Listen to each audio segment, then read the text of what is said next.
भ्रष्टाचार नहीं। फोकट में भी ना ले पाया ऐसे हम भंगार दना।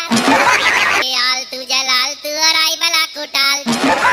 पत्नी हमारी यारो मोदी जैसी हो गई है, हम तो बेचारे आडवाणी जैसे हो। तब हमको हम चड्डी पकड़े फिर भी लाइन पार करना।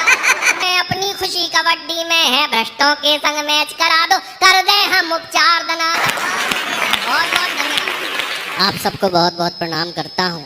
आइए मैं प्रारंभ होता हूँ, जरा एक बार जोरदार तालियों से मुझे आदेशित करें, मैं प्रारंभ करता हूँ। तो जब थे हम कुंवारे तब भी आदमी थे फालतू।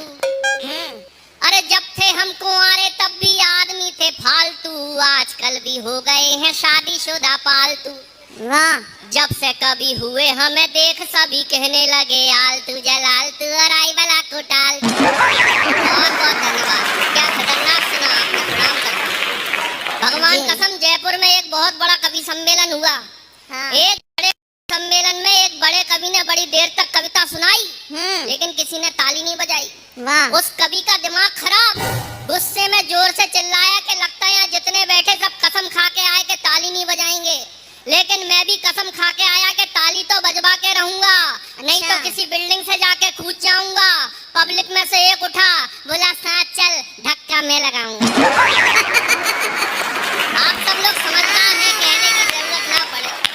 जयपुर आया तो कीर्ति दीदी मुझसे बोली कि दीपक दनादन तुम भोपाल आए हो, भोपाल से आए हो, याद रखना केकड़ी के लोग बड़े समझदार हैं। मैंने कहा अच्छी बात है दीदी।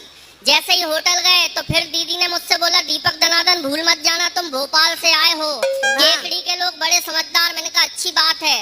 जैसे ही मंच पे आया तो फिर 3-4 बार बोल दिया, बोले दीपक दनादन भूल तो नहीं गए ना, तुम भोपाल से आए हो, केकड़ी के लोग बड़े समझदार हैं। मेरा दिमाग खराब। मैंने कहा दीदी आप तो ये बताओ कि केकड़ी के सब लोग समझदार हैं या एक आध बेवकूफ भी पाया जाता है? ये बोली नहीं, जरूरत पड़ने पर भोपाल से बुलाया जाता है।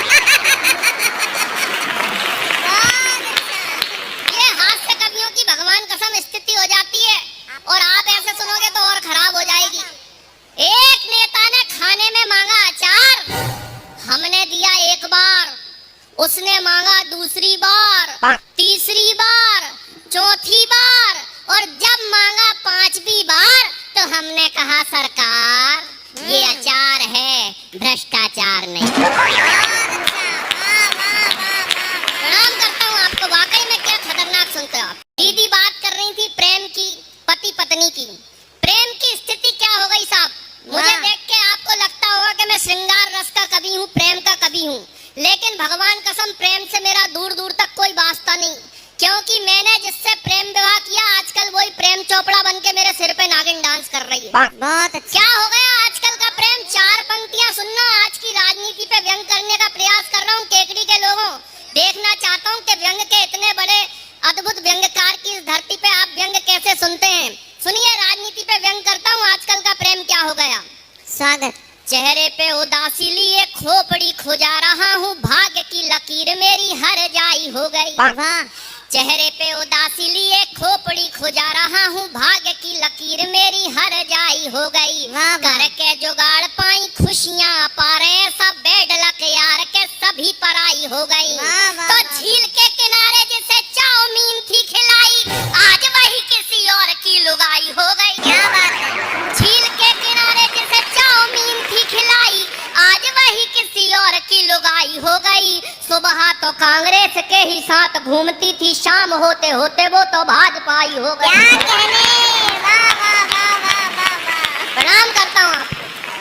और जब प्रेम के बाद शादी हो जाती है, दीदी आप पति पत्नी की बात कर रही थी, तो शादी के बाद पति की हालत क्या हो जाती है? 4 पंक्तियां और राजनीति पे देता हूँ, सुनना और आनंद लेना कि शादी के बाद आदमी की क्या हालत हो जाती है।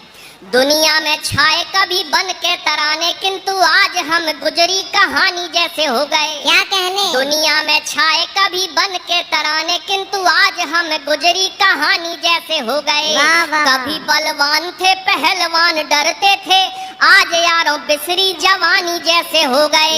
तो बन के पति जो गति अपनी फिजूल की, कचरे का ढेर कूड़ेदानी जैसे हो गए। बन के पति जो गति अपनी फिजूल की, कचरे का ढेर कूड़ेदानी जैसे हो गए। पत्नी हमारी यारों मोदी जैसी हो गई है, हम तो बेचारे आडवाणी जैसे हो